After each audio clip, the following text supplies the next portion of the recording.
I apologize for being just over 10 minutes late this morning. Uh, Believe me, I was all set up like 10 minutes before 10.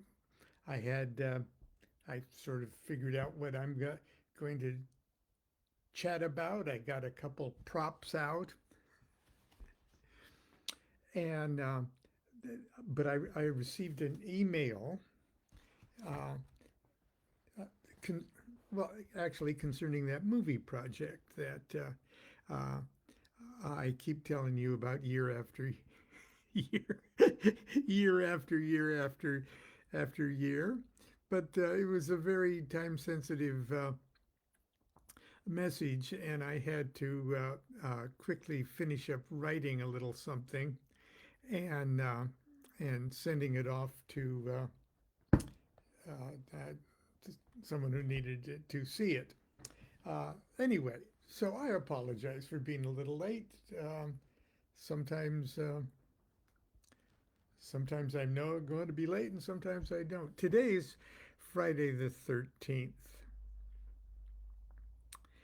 and I've probably uh, talked about Friday the 13th over the last over 3 years now. I've been doing this every morning. Um, and there's various reasons that Friday the 13th seems like a kind of a spooky, uh, unlucky day. Uh, because over the years has had the reputation of being an unlucky day. And the number 13, too. There's a whole Triskaideka, that's Triceratops phobia or something. And uh,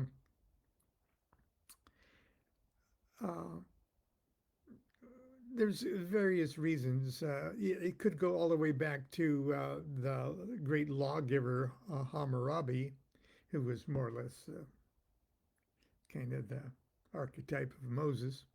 Uh, and he had 13, he had 12 major laws, okay?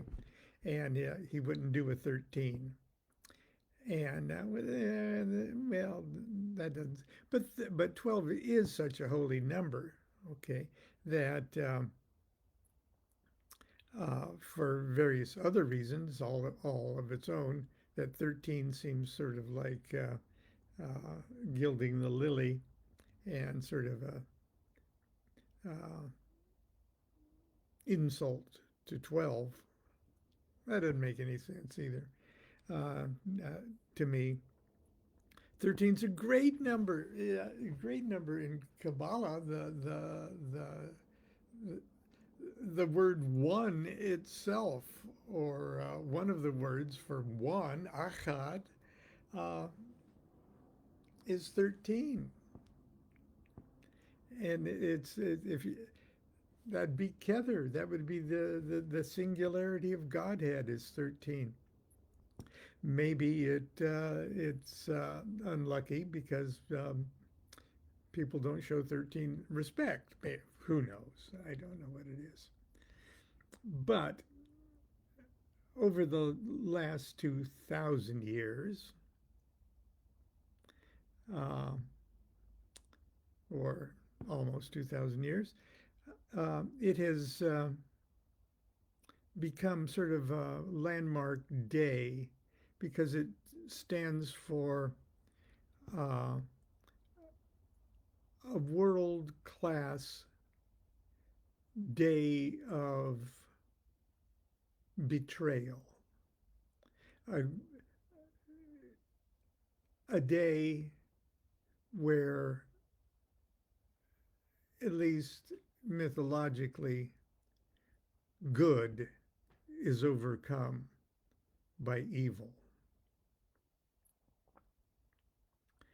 And it comes in the form of a geopolitical event that took place on Friday, October 13th, 1307.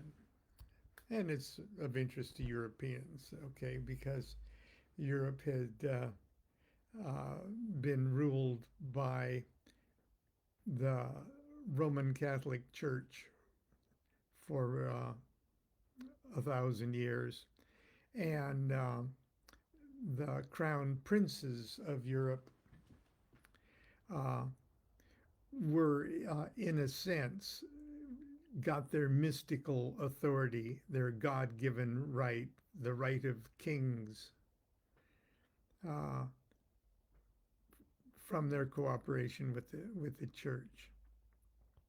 And there was a group of there was an army that formed during the Crusades that had a special place in this Christendom, that and they became so powerful uh, that they became sort of a threat not only to the crown heads who owed them money, but to the church itself, which seemed to be very uncomfortable with the intelligence or the wisdom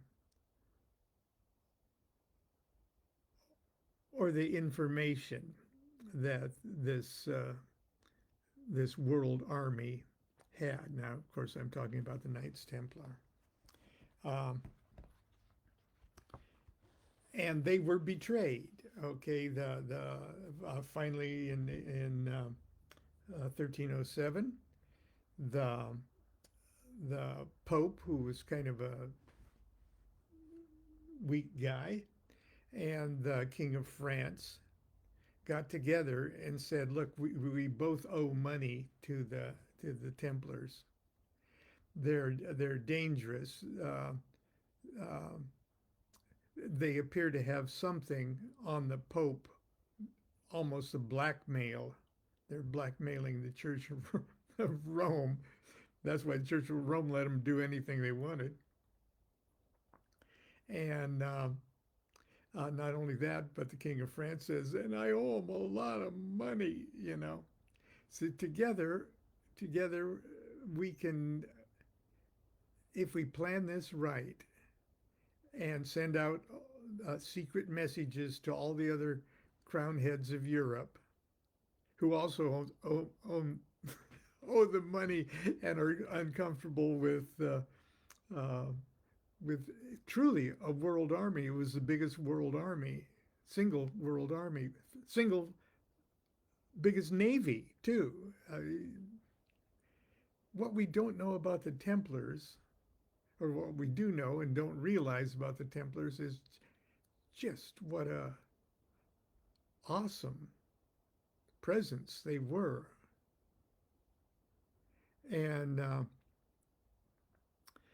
so the thing was that all the kings, all of the local magistrates, all of the people who were responsible for the governing in the various monarchies of Europe would, on the morning of Friday the 13th, 1307, arrest, first thing in the morning, arrest the Knights Templar, take them by surprise. Okay. And because they didn't have telephones and email and stuff like that, they had to arrange all of this by letter. So, okay, synchronize your hourglasses. First thing in the morning on October 13th, Friday, bust them, and they did. And it's a huge story. But the idea of the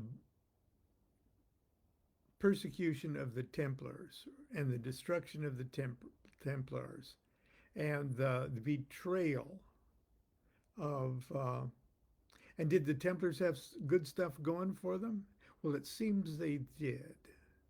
Yeah, they were rich, they were powerful, they were arrogant. I mean, after all, It took them 200 years. They grew, they developed. Some say they decayed and corrupted over a 200-year period.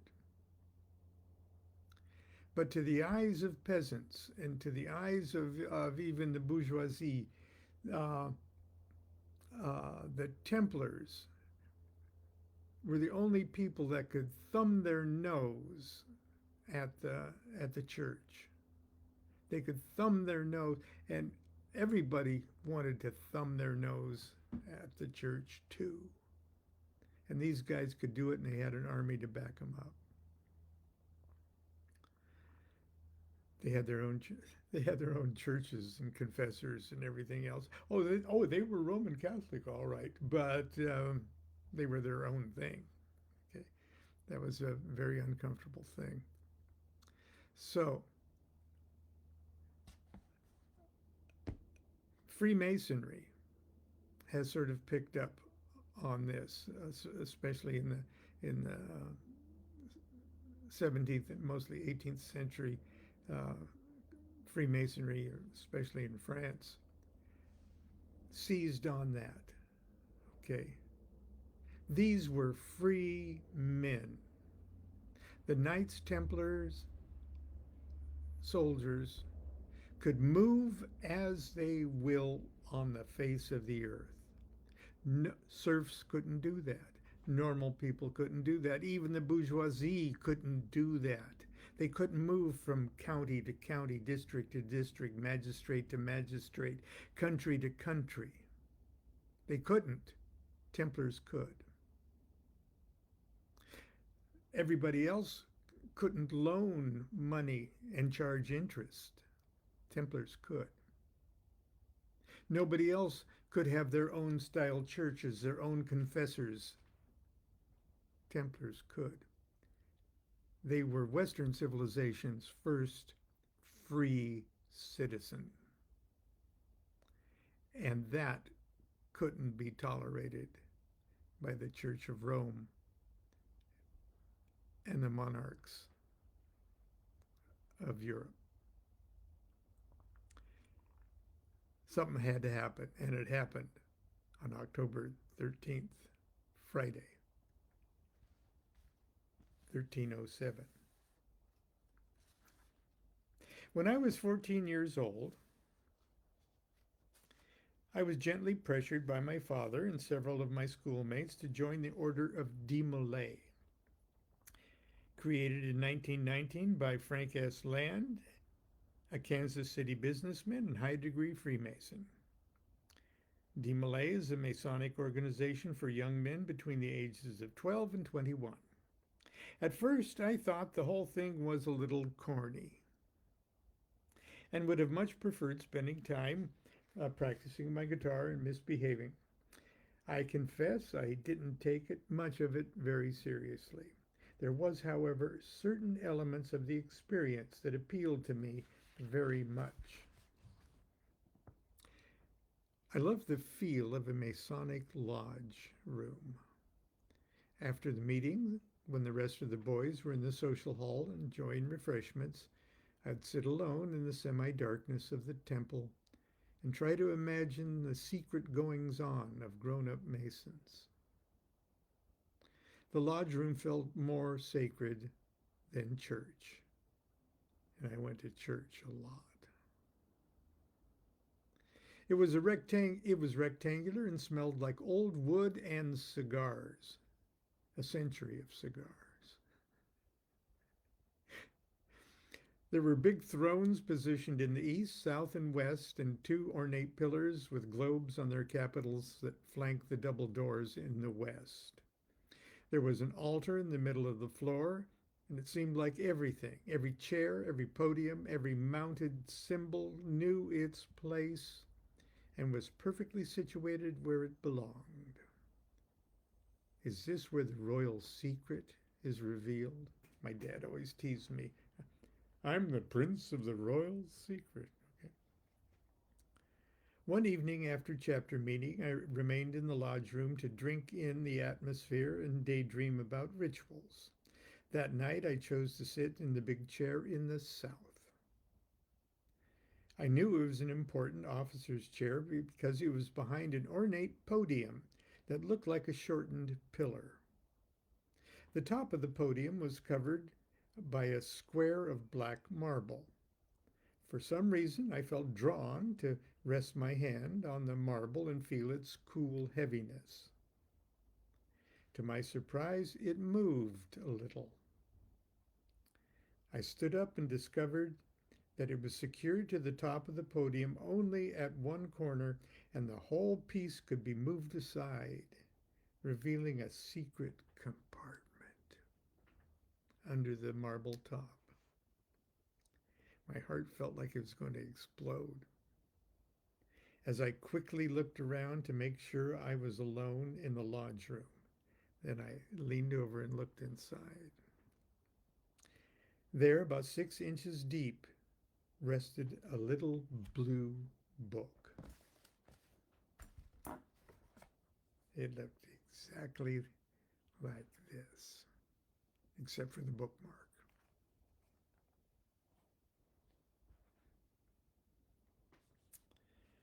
Let's see.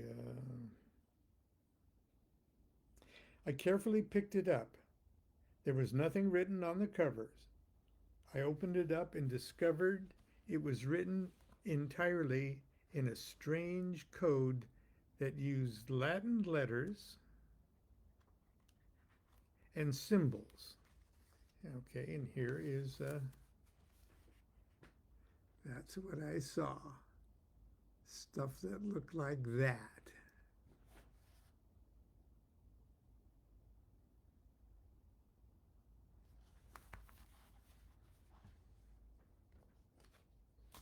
I remember thinking, this is so cool.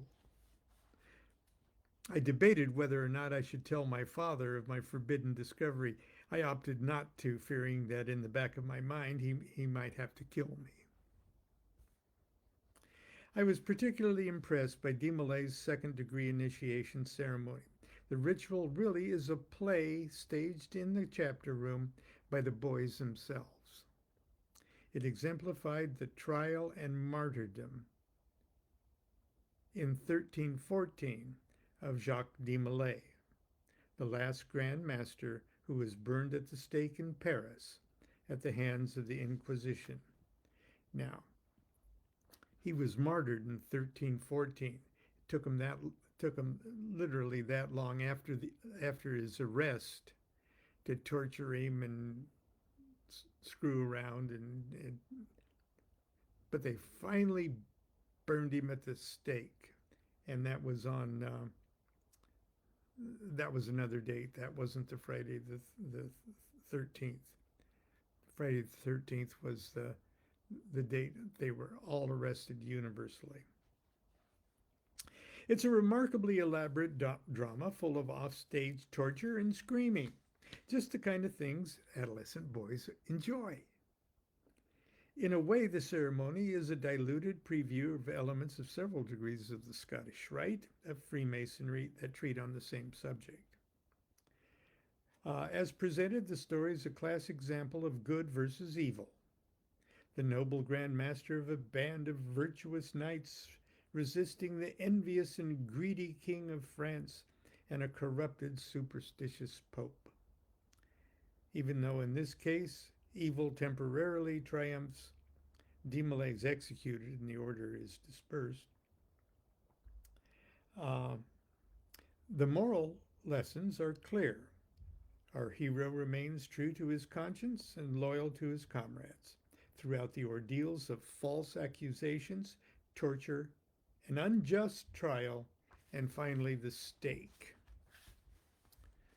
The ceremony did not focus too clearly about what precisely the charges against the Templars and DeMolay were.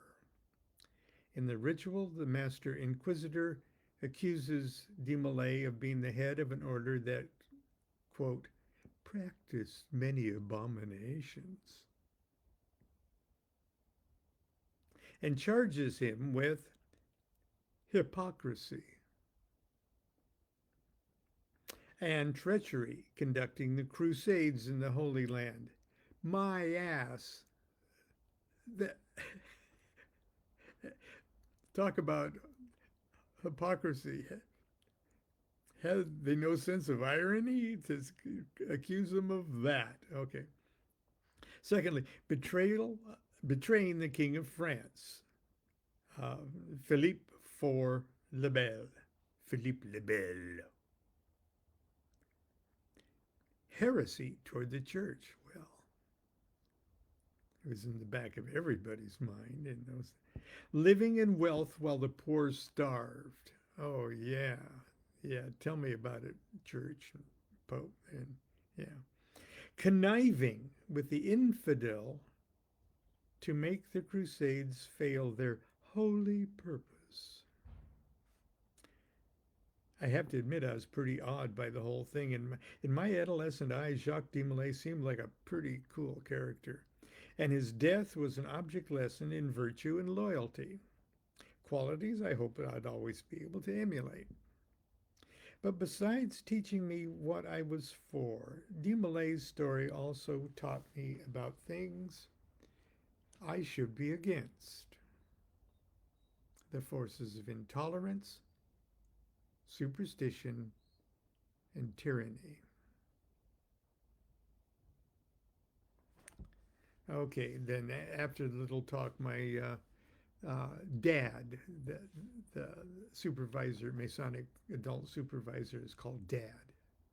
So his Dad Cooley told us this story about DeMolay's burning him at the stake, and that as the flames were consuming his body, he cursed the Pope and the King of France to join him before the bar of heaven, for the judgment seat of heaven, to join him within a year, to stand before God and have God decide who was the guilty party in this miscarriage of justice. And sure enough, the Pope and the King both were dead within the year, and that just only added to the mystique of DeMolay's thing. But anyway, the whole first half of my book, Key to Solomon's Key, deals with that story and what the secret or what the information that the Templars may have had, because the Templars were allowed to, and there was only 9 of them. Okay, for 9 years there was only 9 Templars, and they were allowed to camp out on the supposed site in Jerusalem of King Solomon's temple. They were 9 years there. Okay, and now as right after Jerusalem was captured by the Crusaders, these 9 guys, these 9 Frenchmen, for some reason, all got together, went to Jerusalem, met with the mini Pope in Jerusalem, the Patriarch of Jerusalem, met with King Baldwin, who was literally the European king of Jerusalem, just showed up at their doorstep and said, "We would like exclusive access to the Temple Mount," which is what it is today, the site of King Solomon's temple. We want that area just to ourselves, maybe for 9 years or so. And for some reason, the mini Pope said, "Okay." And the King Baldwin said, "Oh, okay." We don't even know why they had the privilege of doing that. These 9, they were noble men. Okay. But anyway, once they were there for 9 years, and who knows if they were poking around. You'd have to at least poke around for 9 years in that historic place. You might think that You'd snoop around a little bit, maybe find old pizza boxes or condom wrappers or something that would be of historic interest. But whatever it is they found or discovered or learned, they or the two leaders, Andre de Montbard, uh, went back to Europe, traveled back to Europe, and met with, uh, I guess, is Hugh de Payne's uncle, who was Saint Bernard of Clairvaux, and who was the greatest, churchman of the day, scholar and influential intellect of the church. Told them what they learned or found out or something, and Saint Bernard said, "Okay, I'll get you guys papal recognition. Okay, what you have is too hot to handle. The Pope's going to have to know what you've got, and he's going to have to cooperate with you." And so that was the position they found themselves in. That's the position they were in as they grew to be the world's greatest private army since the Roman legions for 200 years. Anyway, that's somehow connected with Friday the 13th, isn't it? And I've done it before. The book, anyway, is Key to Solomon's Key. Is this a lost symbol of Freemasonry? And it's by my good friend Brad at CCC Publishing.